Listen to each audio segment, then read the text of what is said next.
behind the podium and hell was freezing over.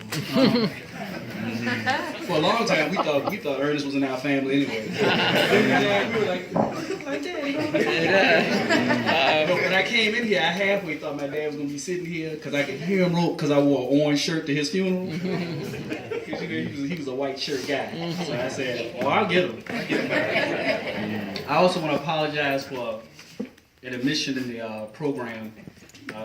My father left behind, we didn't mention, a 4-bedroom house with 3 bathrooms, wood floors, and brand new stainless steel appliances. He would like that joke because he was always closing it. He want to sell it. So. It's for sale. Hey, look, I'm going to be serious with Spend a you. year fixing it up. Yeah. God doesn't want you sick. Amen. Okay? Amen. The whole universe is telling you to live and to regenerate. Amen. And Einstein said that life is an illusion. What we're experiencing is an illusion, even though it's very persistent. So if you give prey to that illusion, you break down and start following that dream, and you get sick, you want Jan, Mathis, Isaiah in that room. That girl, don't sleep on her. She's like the whisperer. The doctors brought us in and said, your father's they're sitting in his body, and he's really not here, and he's in a self-induced coma, basically. Old girl walked in there, put her hand behind his head, and whispered something in his ear. I didn't hear it, but he opened his eyes. And he told her what he wanted her to hear. And I was like, oh my God. The doctors came in, man, the attendees would come in taking notes on what Jan was saying. The last emergency room doctor came just shy, handed her the clipboard. I swear he was like, look, take my shift. So I'm telling, and more, even more important than that, when Jan comes in the room, she brings love. No, not that love. She brings Marcel love. And Marcel love, that's our cousin. He's a bad boy. I come in there to see my dad. I didn't know if he was in there seeing my dad or I was in there seeing his dad. So when people take care of your stuff like it's their stuff, you got some good stuff. That's right. You got some stuff with you, boy. That boy is good. Okay. I watched Coming to America not too long. If you know Shirley Mathis, Oh, God. you know that she speaks her mind. Yes. Help us, Lord. Help us. If you're close and you love Shirley Mathis, you know she's unfiltered. If you're in the family, you just say, she come a little slick out her mouth. But for that reason, I thought it would be good. I said, I'm going to ask my mom a question. So we're on Sims Avenue, coming up. We stop at the light, 26th Street. You won't remember. I'll say about it later. We're on 26th Street, 2 blocks from the house. I turn to my mom and say, Mom, because she gives him she gave the old man a hard time. I said, look, what do you think is his one positive standout quality? Without hesitation. Instantly, like that. A week later, she told me. Some of y'all get that when you get home. And she came to me and she said, you know what? You know that question you asked me? And I was like, yeah, whatever. She said, he is a fierce protector. I never worried. All I had to do was say, Daddy, somebody, or I got, and man, I'm telling you, red cape, blue tights. It was crazy. When Jan and I were growing up, see, the Al we knew is not like, hey man, how you doing? Oh, hey sweetie. That's not, no. When good times used to come on and James used to swell up and them nostrils used to get this big, we were like, that's Daddy. Oh my God. That dude was something. He could not get through that door when he got mad. And he wasn't, with us he was cool. But I'm telling you, we were afraid for y'all. All the time. We learned to solve a lot of problems in-house because we didn't want in trouble. And that's why I chose the scripture, the strong man. Because to get to us, you had to get through him. And please believe, there's going to be some situations, some furniture moving. So I noticed that we had that man in the house when I was a little kid. My dad would walk that house like a sentry, shaking the doors and checking the windows. And you look up in the bed, you're in the bunk bed, Jan on top. And my dad's 6'2.5", 190 pound, the Marine body, reaching over to check my window, baby, you sleep differently that night. You sleep real peaceful. I tell people the monster living under my bed and the boogeyman in the closet, he wasn't in there for me. He wasn't laying wait. He was hiding from that. We didn't even have bad dreams. So then I got introduced. I had a formal introduction to the strong man when I was about 6 or 7. We lived in Southside, 5th District. I threw that out for people who run for office. And my memory's not, but I mean, if I remember correctly, there were the Smiths and the Harrises and some more Smiths and the Walkers and the Grays and the Johnson and the Myers and the Jenkins and then the Browns and then it was us. And all of them had boys and they all had brothers. I had a sister. And that was cool. Once she got to be 16. And when she got to be 16 and got some legs on her, then I was the man. But up until that, that sister thing wasn't working. And so I was usually picked on because I was the youngest, I was the smallest, and I was the only one that didn't have backup. So they picked on me, and I remember one time coming to the yard, my dad was out there cutting the hedges, and I kind of wanted to make him feel bad. I wanted to say, hey, man, give me a brother. What's up? You love this woman? What? So I told, he said, what's wrong with you? Why you in the yard? I said, man, because, man, they ain't messing with me, man. I wish I had a brother. And he grabbed me by the shoulders and leaned in my face and got that James almost big nose and said, I am your brother.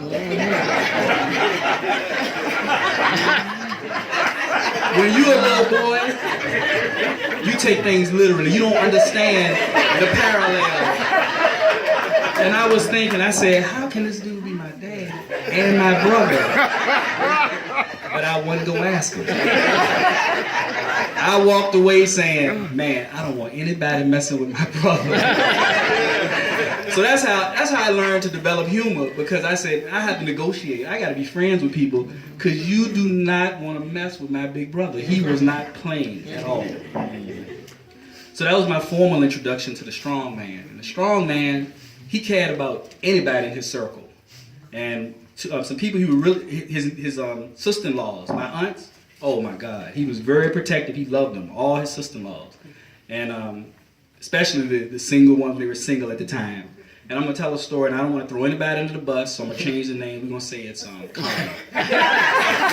So my Aunt Connie, that's a fake name. Don't pay no attention to the obituary. My Aunt Connie, cute as a button. Woo! Weren't you cute, girl? Too young to have a boyfriend, but she had a boyfriend, and they had a little spat. And rather than come run home to mom when she came, ran home to our mom when she came to stay with us for a little while to get a little breathing room. You know how that is, get her head straight. Well, her boyfriend was from New York. He was Latin, he was Puerto Rican, I think, Hispanic. He was, New York people think they can handle anybody south of D.C. So her boyfriend found out where she was, and he wanted to work things out and talk to her. He came, he showed up at the house, and he knocked on our door. It was after dark, 7, 8 o'clock. I mean, with authority. Oh my God. And he was outside demanding to see his woman. Now, it's okay if you go, ooh. Because I'm going to tell you what I was thinking. I was saying, oh, Lord.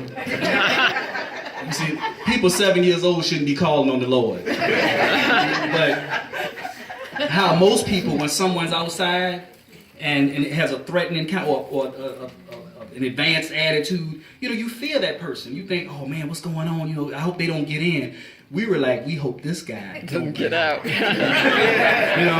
And I distinctly remember, I was a little kid, but I remember my mother going, don't you hurt that boy. Don't you go out there and start, and my dad was like, no, I just want to talk. And I remember my dad going out the back door with a flashlight in his hand to meet this brother on the front and have him boxed in on the steps. To reason with him. To talk and to share the importance of communication and love and family. I believe my father was successful at that because no one ever knocked on our door again. We had a very difficult time getting mail, Santa Claus, all that. People were like, no, we'll send it in. Oh, God.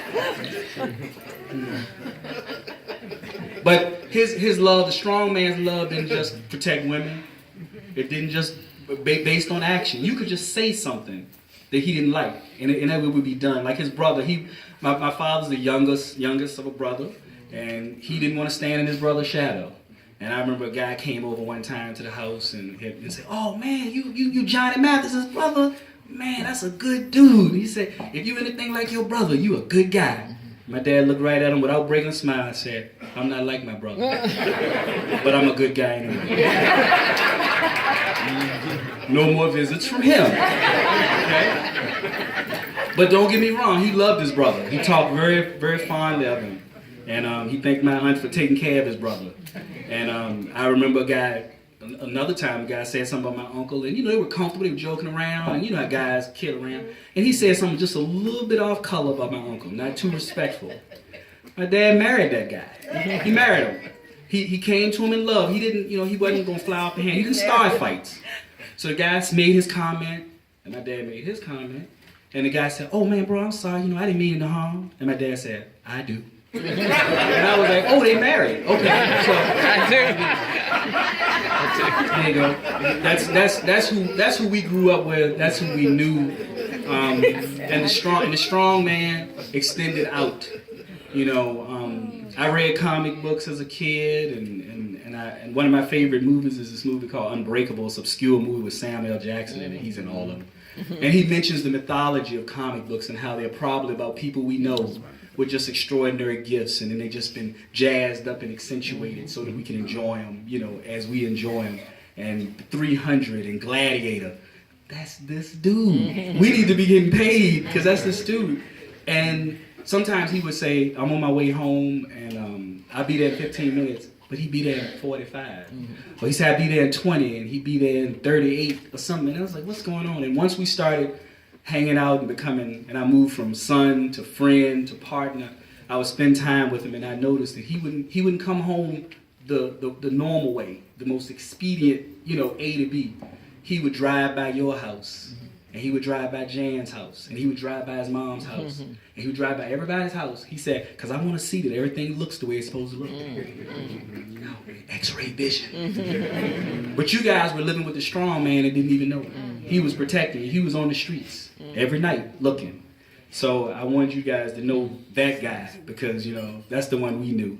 And tonight, check your doors and check your windows because the strong man is gone.